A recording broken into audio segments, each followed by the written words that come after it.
giddy to be here with you guys. I've got a lot of different ideas to share with you. And one of the things that Andy asked me to do is to just kind of give you an overview of kind of what it takes to be successful in this business, and frankly, in business in particular. And I'm so excited you guys are here. I got to tell you real quick, what we've got planned for the Alliance, this is one of the most exciting opportunities. I had one of our other really big partners. In fact, that partner texted Andy and said, hey, can I come to this event tonight? And Andy was like, maybe not yet, maybe in the next event. But people want to be at this event. We're excited about this. We're excited about the opportunity that you guys are presenting. I think that out of all of our organizations, there's no other organization that has the opportunity that you guys have, and really the people, the products, the services, the carriers that we partner with, they have the opportunity that we all have together. And I'm so excited about what you guys are doing and what we're doing with kind of the next phase of this as well with Mark Accetta. Mark Accetta is somebody I've been watching for a long time. And I've been watching online and sitting there, and I've probably learned more about Marcus, about how to recruit people, how to talk to people through some of the stuff I've learned through Mark Accetta than I've done through a lot of people, through his whole idea of view from the edge. And it's something I'm super excited about personally coming back, I believe in March, and being able to see what that looks like in person. One of my favorite people in the world is a guy named Richard Montes, who helps him put all of that show together. And when Mark and I got to a point, I cold called Mark one day. I don't know where's Mark, but I cold called Mark and I said, I want to talk to you about getting in the insurance business because I know you're doing some great things where you are, but this is a real business with a real purpose that gives real hope to people. And I want to show you about this opportunity. And then the whole connection with Andy happened. And this is an incredibly exciting opportunity for you guys. So I can't wait to say that. I just wanted to say I can't wait to be back for that. Now, what I want to talk about here in this 30 minutes or so that I've got is just a little bit about what I think are the keys to success in business.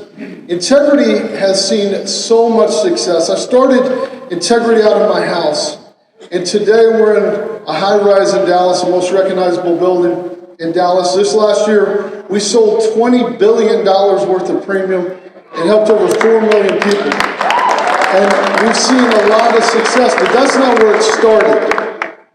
And so I want to talk to you about really the secret to success. In fact, we've partnered with about 200 companies like the Alliance, and I've gotten to learn through that time a lot of what the common denominator is in what makes people successful or not. And one of the things I found is that none of our partners were born with a silver spoon in their mouth. None of them. Not a single one. In fact, if you were from a more impoverished opportunity, you actually became more successful, is one of the things we found. And we've learned so much. And so I just want to start by being real with you. There's this kind of moment that I want to slow down. As Andy was talking to me about saying, how do you share all of your success? I want to share you the secret of the success, in my opinion. And so one of the things I want to start with is I think that we all try to impress each other in so many different ways. And one of the ways Robbie Kraft said, I can't believe you wore a tie. And one of the things is this is important to me. Like I left my office just a little while ago after all day being there, and I put on a tie for the first time in a long time because I wanted to impress you. And one of the things I got to say is you'll never see me in a tie. And I'm not here to impress you. I really and truly don't want to impress you, but I do want to inspire you. And so one of the things I want to talk about is the success that we've created in Integrity is unparalleled.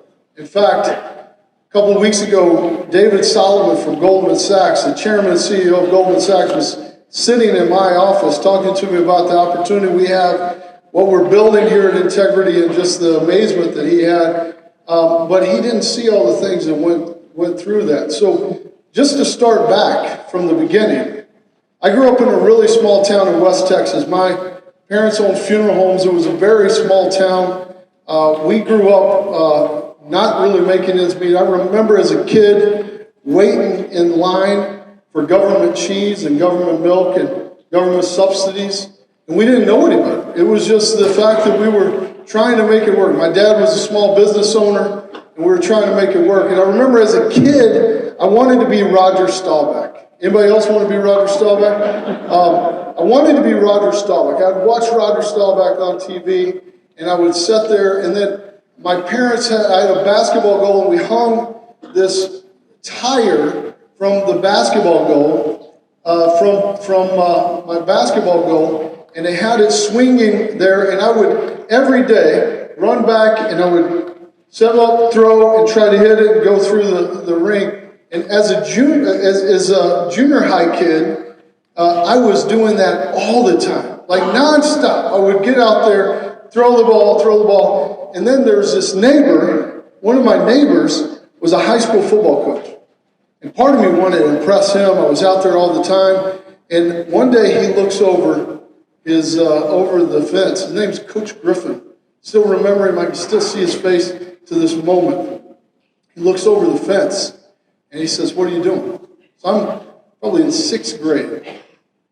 I said, "Man, I'm throwing the football. I'm going to be a quarterback one day." And he said, "I hate to break it to you, but there's no way in the world you'll ever be a quarterback." Can you imagine? A 6th grade kid, all of a sudden your dreams of hearing this, and a coach for your high school team looks over your fence and says, "Stop wasting your time." I remember going into my house, and I'm telling my mom, and I'm like in tears, and I remember my mom saying, "Don't believe a word he says. You can be anything in this world that you want. Don't ever listen to anybody and the doubts don't let that doubt creep in. You go out there and you practice and you show him." And I remember going back out there and every day practicing, and part of that was a chip on my shoulder of going, "I'm going to show him. I'm going to show him." When I was a junior in high school, I became all-state in Texas as a quarterback. And I was sitting there and looking back going, "Oh my God, like I've made it." The last game of my junior year, we're in the playoffs, we're 13-0, and I roll out to my right, set up to throw, and a 5'6" cornerback hits me in the back, and it breaks L4 and L5 in my back. And all of a sudden, I'd been being recruited by colleges, and all of a sudden, I'd broken my back. Junior in high school, I was clinically depressed. Nobody wanted to operate. I had a cane I was walking on. And literally, my senior year, finally, we got a doctor here in Dallas who would operate on me. And by the grace of God, it's been amazing that I've never had any issues really since then. But I remember thinking, like, my life just changed. I can't be what I wanted to be. And I didn't really realize I was too short and not too fast. And so that probably would have helped me. I would have learned that otherwise. But what happened is, ironically, my mom and dad, I was depressed. I was super depressed. I had a lot of pain meds always through me. And I remember my mom and dad saying, "We need to go get aptitude testing." Anybody had aptitude testing? What aptitude testing is, something that would say, this is what you're good at and you should go do it, right? So I came to a place called Addison, Texas, which is exactly where we are, a few blocks from here, ironically. And I'm sitting at this place, and for 2 days, they test you for everything. And it's all like, what does this picture look like? I'm like, shit, I have no idea what I don't know. Like, I'm not that creative.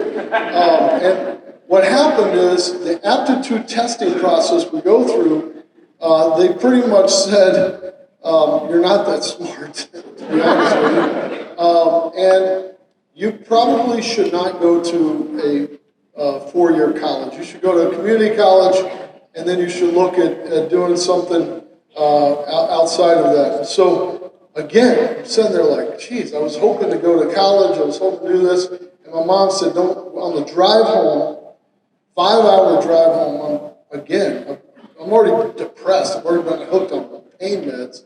Just broke my back. And all of a sudden, my dreams are dashed of going to college. And my mom says, don't listen to them. Don't listen to them. You can do anything you want. So I went to Texas Tech, which is the Harvard of the South Plains for most of you, right? And so I went into Texas Tech, and within a few years, I was vice president of student body, and I graduated from there. And it was one of those things for me, I was always listening to that, you're not good enough, you can't make it. And I was like, I'm going to show them. So then I went to work in the insurance business, started selling insurance door to door when I was in college, and then I started working for that insurance company. And then one of the things that happened is I had a lot of success. We had all the trappings. I had 3 private jets. We were flying all around the country, expanding the business, doing so many amazing things. And then I had an opportunity to go out on my own. And there was this moment, I was 27 years old, and there was this moment in time that I said, I've got to try. I've got to buy into this company in Norfolk, Nebraska. And it was in 2003, so 20 years ago. And I was like, I've got to try this, man. Something in my heart was like, I don't want to get trapped in this job for the rest of my life, wearing a tie every day and having to come to this business every day doing this. And I've got to try it on my own. And so I go to my boss, who was the CEO, and I told him I'm going to be leaving, and here's what's the deal. And that guy got in my face, and he said, you're not smart enough. You'll never know how to run a business. I just expanded his business. My division expanded, doubled the size of his company. He said, you can't leave here. You won't ever make it. You'll never be successful. Ever. Man, there was this moment of doubt. Anybody else ever doubt themselves? Like, maybe he's right. I was making more money than my parents ever made. I had a private jet to my disposal. I didn't have I had no expense account. I had no limits to my expense account. I had a great life. I was making 6 figures as a 27-year-old, and I was like, but I've got to try. So I went out on my own, and then for the next few years, it absolutely sucked. It sucked. I'm not gonna lie. And there was moments I was looking in the mirror. There's this band called David Crowder Band, and I would listen to this song over and over and over. And it's called Deliver Me. It's like, deliver me out of this darkness. Deliver me. Like, I've got to get out of this. Like, my whole world had just changed, but I still believed in myself. And all my friends were like, you are crazy. You're absolutely nuts. Like, what were you thinking?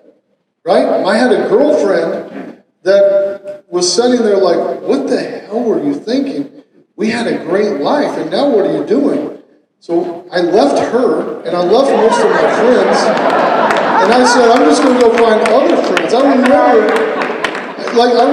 remember just being like, you guys, like, here's something I do know, is if you have a rotten banana, and you leave it next to other ripe bananas, those will rot faster than they will on their own, right? I was like, I got to get out of this. Like, I got to get away from these people because they're doubting me. And then I was like, I've got to pour this into what we're building here at Integrity. And then we finally came up with this idea of creating this product with Transamerica at the time. And we finally, after 18 months of working without making a dollar, I was sitting in a meeting in Baltimore, Maryland. This guy named Bob Grandin, some of you might know Bob. Bob, I wish Bob was here today. Bob's not here today. Bob Grandin was head of life sales at Transamerica at the time, and Bob looked at me and said, hey, I appreciate all the work you guys put into this for the last 18 months. I know we hadn't paid you anything for it, but we really appreciate it. But I got to tell you, good news and bad news. The good news is we're going to give you a deal. We're going to give you a contract. The bad news is it's not going to be the deal that we agreed to, which was exclusive rights, because you guys are too small. You're not big enough. You're too regionalized, and we've got to go national. And I said, I've got this other idea. What if I bring all of my friends together, and we can create this national network of other people like us, that can go out and deliver you the distribution and do it in the right way. And that's how we created Integrity with that whole idea. Now, one of the things I say all this for you two is to say there's a lot of you, a lot of us There's every day I look in the mirror at different times, maybe not every day.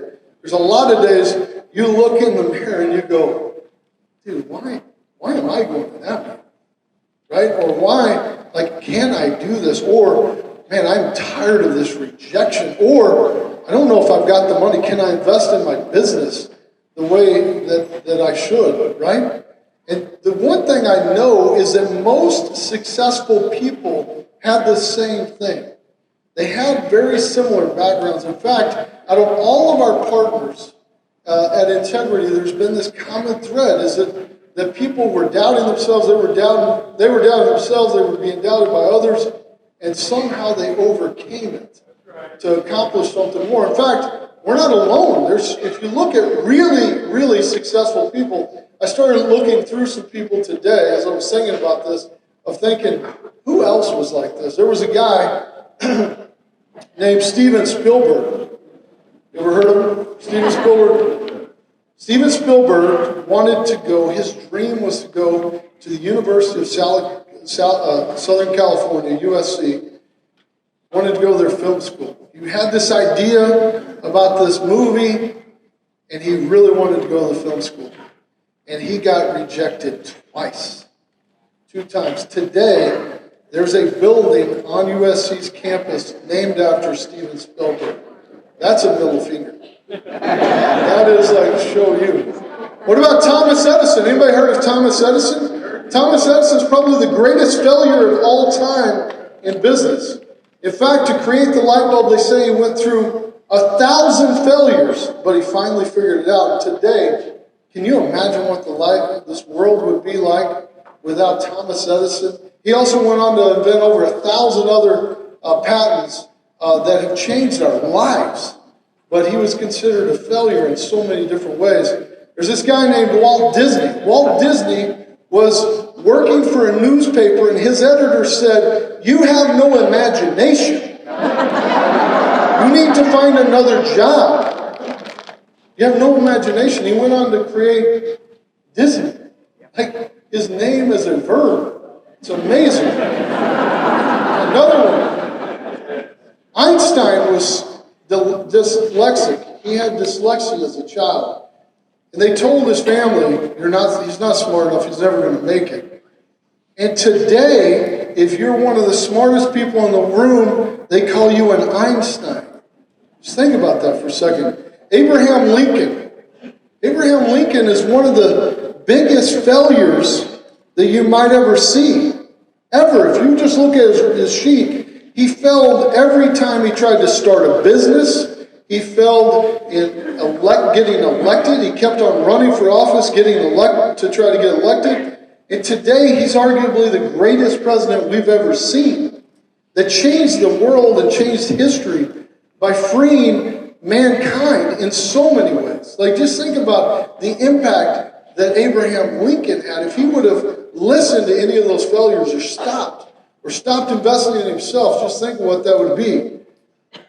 Seinfeld. Anybody like Seinfeld? The very first time Seinfeld tried to go out on stage, they booed him off stage and said, "Get out of here." Think about what he created. This guy named Theodore Seuss Geis, also known as Dr. Seuss, went to 27 publishers with this little book. 27 publishers said, "No, this doesn't make any sense." He's walking home with his book, so disgusted, and said, "I'm done."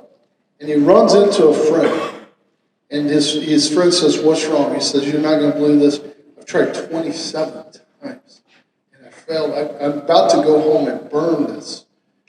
And his friend said, "Let's try one more publisher." He sold 600 million copies of that book. The Beatles, they were told they had no unique sound. And they revolutionized what we know today as music. Oprah Winfrey was fired from one of her first jobs, and she was told she was unfit for TV. She's now one of the richest women and people in the world today. Stay on that track, you think about this amazing lady named J.K. Rowling. J.K. Rowling was a single mom, divorced, homeless, depressed, and was contemplating suicide as she wrote a book called Harry Potter. And today, she's a billionaire. My son over Christmas, my 8-year-old, all he wanted was a Lego set from Harry Potter.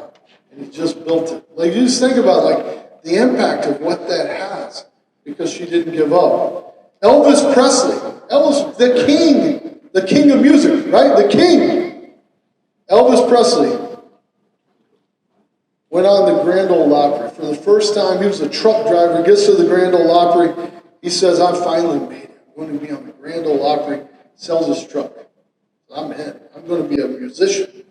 Shows up, walks off stage, and the head of the Grand Ole Opry said, you ain't going nowhere, boy.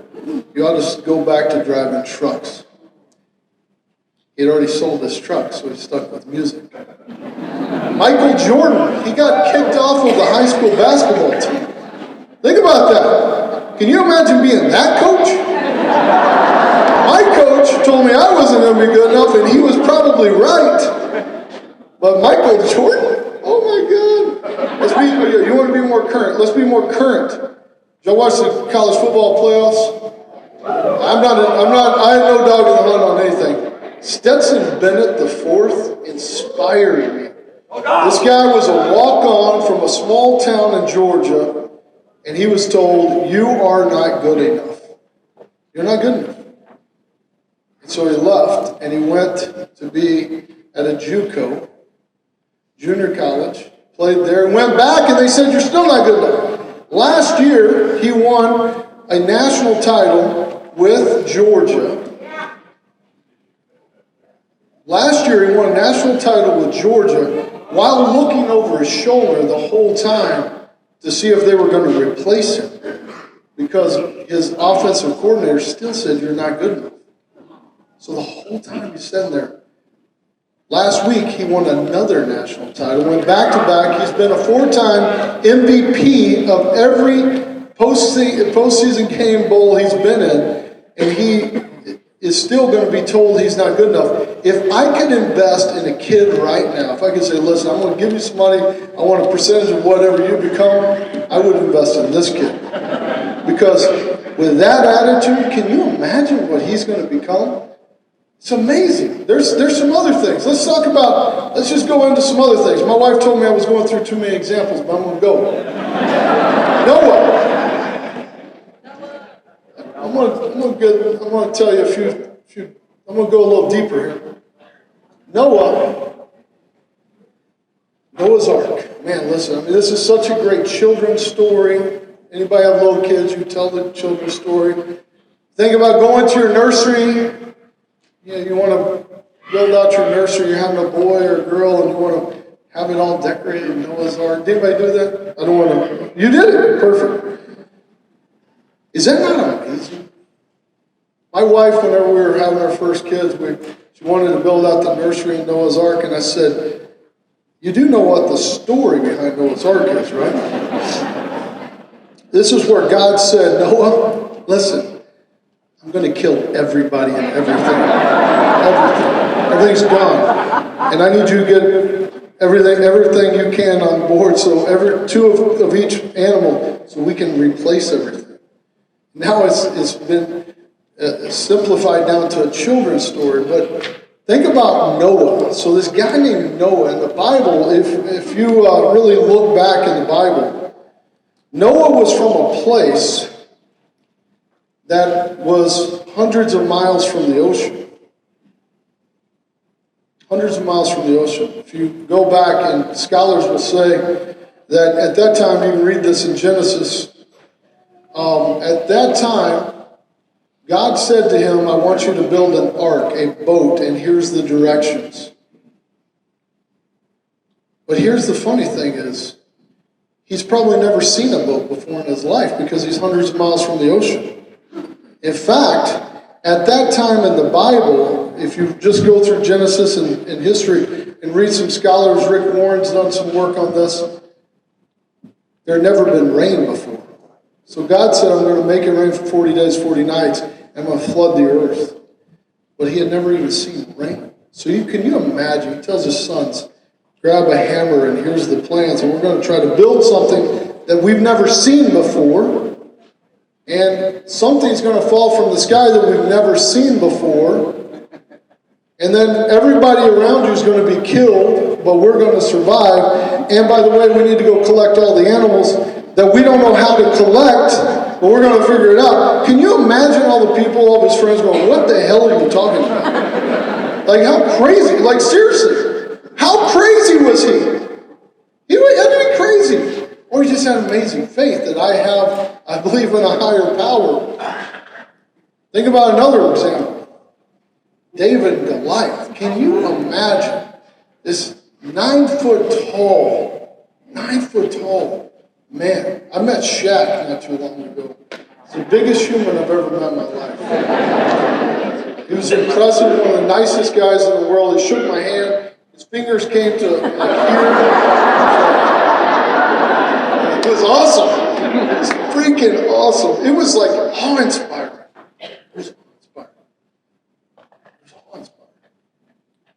Can you imagine seeing some guy wanting to rip your head off?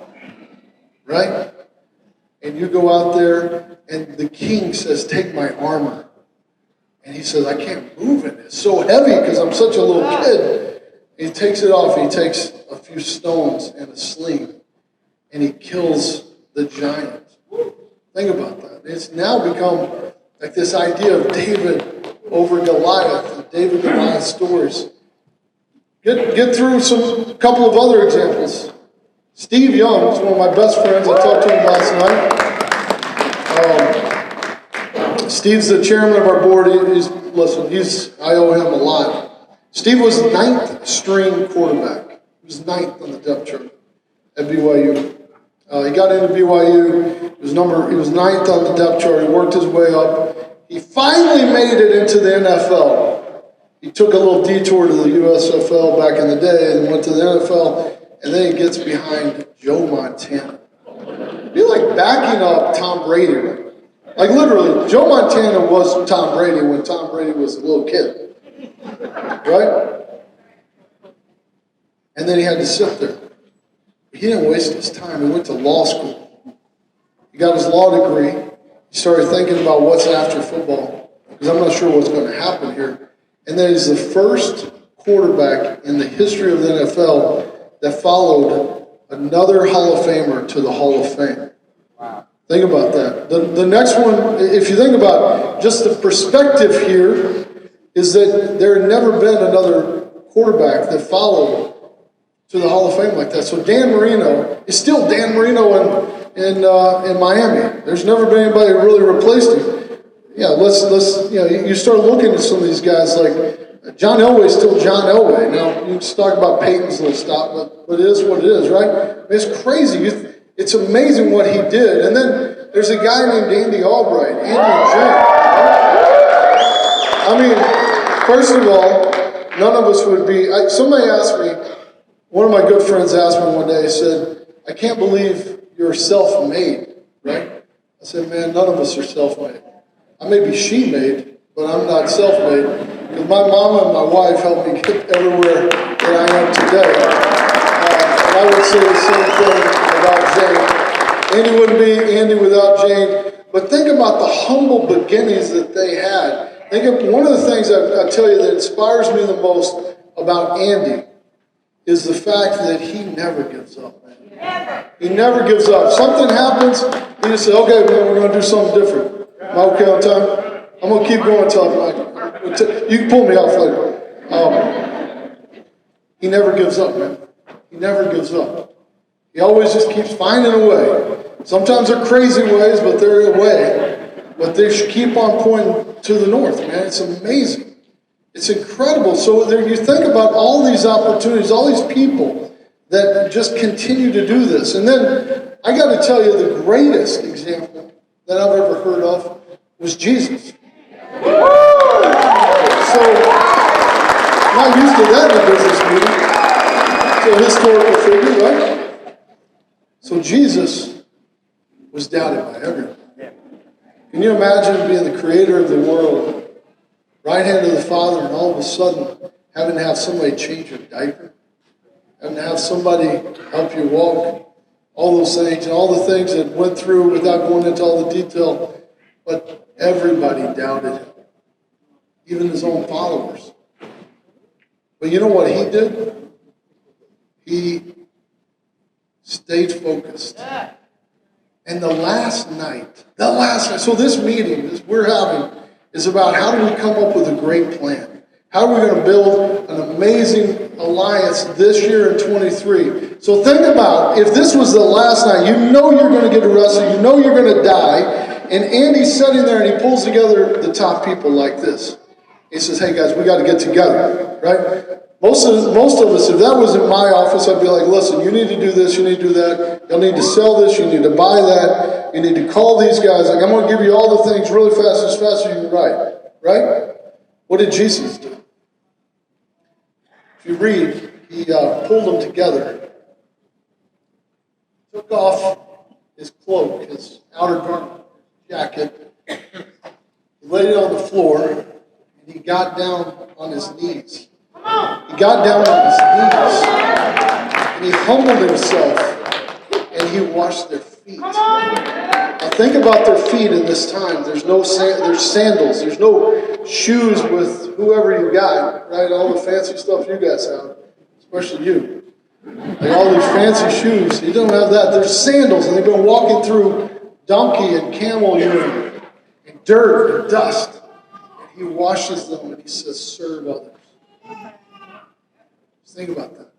And that powerful message with 11 guys, he knew one of them was going to betray him, but 11 guys changed the world. Changed the world.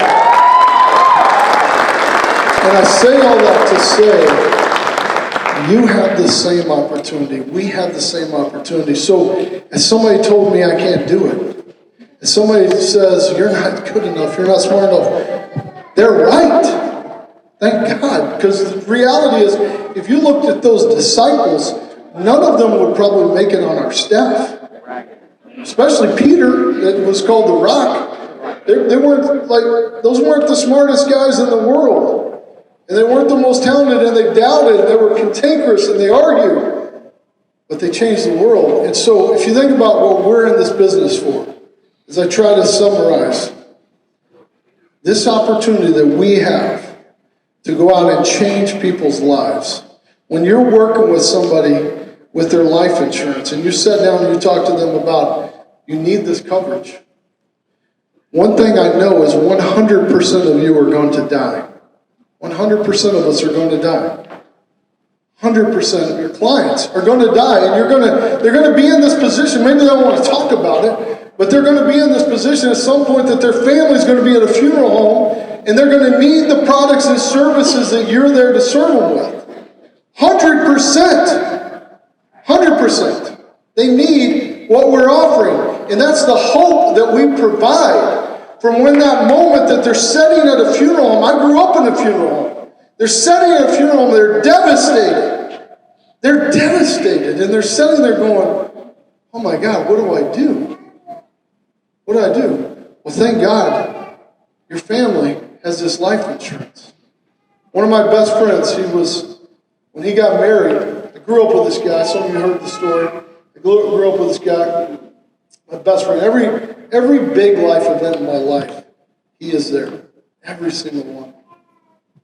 And when I was 4 years old, we became best friends. We went to college together. We were fraternity brothers. We were in each other's weddings. We were high school, all this stuff. When I got in a fight in high school, he was there. He got into it. I was there to help him. But we were there together. And one night, February 13, 2016, his wife called me at 10:30 at night and said, Blaine's gone. And I said, where'd he go? She said, he's gone. I said, what do you mean? She said, he just shot himself. And I was like, hold on. What? What? So I rush over, say, call 911. rush over to the house, sitting there, so we're all devastated. Just devastated, man. And all of a sudden, the next morning we wake up and we're sitting there, we're still awake, and we're like, what's going to happen? She said, he was the breadwinner. He had just lost his job. He had lost hope. And what am I going to do? I've got 2 little kids that were in the house. She said, we just built this house. We're going to lose everything. I said, remember that life insurance policy? When you guys got married, I talked to you all about getting life insurance. One of our agents talked to you guys. You'll still have that. She said, I have no idea. So I call our office. By the grace of God, they still had that life insurance policy. It was one of the great carriers we work with today. And they paid him out, the family out $500,000. Now, I wish it was $5 million. But she's still in that house today. Because of that, she's gone through a lot, but we gave her hope. She was able to breathe. Like, these are real things that we get to do. When you help somebody with health insurance, like, they're desperate. They're like, what just happened? What just happened? Can I go to get health care? And we get to help them with that. Or when they go to retirement, we want to make sure it's a great retirement. They're not sitting there working late nights at a cafe trying to make ends meet because they didn't have anything taken care of. And they're 75 years old. We want to make sure they got great retirement planning. And that's what we do. Like, the purpose, this is a noble, noble, noble business that we're in, that you're in. And there are people right now on your team. There's people right here in this crowd that are saying, I don't know. I don't know if I can make it. Some of your family may have said, you're not good enough. Some of your friends may have said, I don't know if you're ever going to make it. Like, I had a friend, I started Integrity, and it was president and CEO. And they were like, you work from home and you have no employees. How does that work? I was like, I don't know, but I'm CEO. Right. Stop talking. But think about the impact that we get to have. Whenever you get to meet somebody in a retail store or an opportunity to see somebody and say, there's an opportunity that you can change lives. Like, change lives. The wealth creation that is going to happen in this business over the next few decades, certainly the next decade, is unbelievable. It's more than I could ever imagine. It's more than you can imagine. And it's out there for us to capture. By serving people, by getting on our knees, washing people's feet, serving people and helping make sure that they're taken care of. And that's the opportunity we have here at the Alliance. I met a guy named Andrew Cathy. I got invited to a dinner with Jamie. I'm not trying to name drop, but I'm going to name drop for a second because it's kind of cool. So Jamie Dimon, chairman of JP Morgan, invited me to a dinner in New York. Show up and there's this guy named Ken Langone sitting there. I'm like, holy shit, that guy founded Home Depot. Okay? Look over the next guy sitting next to him, is a guy named Fred Smith. He founded FedEx. Oh my God. Look over the next guy. His granddad founded Chick-fil-A. There's Jamie Dimon, the most powerful man in the world, and me. That moment of like, what am I doing? Why am I? Like, do they know that I'm nobody? You know what we talked most about at that meeting, at that dinner? Is the opportunity about bringing in young people to financial services and giving people hope. Because millennials in particular, want to have a purpose. They want to invest in companies, they want to serve companies that give back, like Bombas and others, that if you buy a pair of underwear, they give a pair of underwear for free to homeless. That's amazing. People love that. If you talk to my wife, she's not going to shop at Louis Vuitton, but she will shop at a place that helps, a place in Africa with people getting out of sex trafficking and helping them make baskets. And she's going to give every one of her friends one of those baskets because she wants to help them because it gives back. Millennials, this great, amazing opportunity we have to recruit people into our business, are there, and we talked about the opportunity we've got, what you guys are doing, and it was interesting. After dinner, gets up, I tell Andrew, Kathy, I'm so glad to meet you. Chick-fil-A, by the way, his granddad founded Chick-fil-A. I said, Chick-fil-A is my favorite restaurant. I don't know why y'all put in chicken. It's amazing. It's amazing. And he goes, thank you so much. He gives me his card and says, call me anytime you're in Atlanta. I'd love to hang out. And then he gives me a gift card for a free chicken sandwich. I should have brought a picture of that. I swear. He gives me a gift card. By the way, he gave everybody at that table. Now that's believing in opportunity. Give me a free chicken sandwich. Is that not cool? It's amazing. Think about how many people I've told that story to, and like how big of an impact. Well, you know what you have? You have hope. Everybody you come in contact with, you should be saying, you need this opportunity, whether they're a client or an advisor. And a lot of those people are going to have second guesses. They're going to be like, I don't know, do I really need this, or can I be successful? We are here to help them be successful. And everything you guys have here at the Alliance, you have everything you need. Carriers, contracts, marketing systems, recruiting systems, leaders, people who've been there before. You have Andy and Jane Albright and all of our amazing leaders that are here to inspire you. And with the view from the edge that you're going to learn from Marcus Setta, it also makes that more attractive for you to give that card to say, you got to come see this. Just come see it. Because if they see what Marcus Setta's bringing and Andy Albright bringing, you're going to get even, like, that guy can fill a room of 20,000. 1,000 is nobody for him. It's a 20,000 type people at a time. And that's where I just want to encourage you, as you invest in your business, as you look at your growing, if you're working from home, so was I. If you're wondering, can I make it in this business? So was I. So am I still. And we're still growing. Like, how do we grow faster? How do we serve more people? How do we get on our knees and wash people's feet and look for ways to give back in every way possible? And together we can serve more people. This last year, Integrity served 4 million people. It's twice the size of Dallas. Let's put this in perspective. Twice the size of Dallas, twice the size of the state of Nebraska. 4 million new applications. We help people enroll into a product that at some moment they're going to be sitting at a funeral home. They're going to be sitting in a hospital. They're going to be sitting in a nursing home. They're going to be sitting in retirement. And they're going to benefit because something that one of you all did together.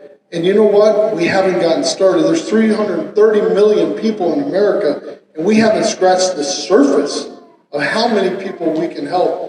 And you have all this amazing opportunity together. I want you all to know, as part of Integrity, we're here behind you. We're here to serve you. We're here to do whatever you need to be successful. So thank you for letting me join you guys today. It's been an honor. I'm so excited what y'all are doing.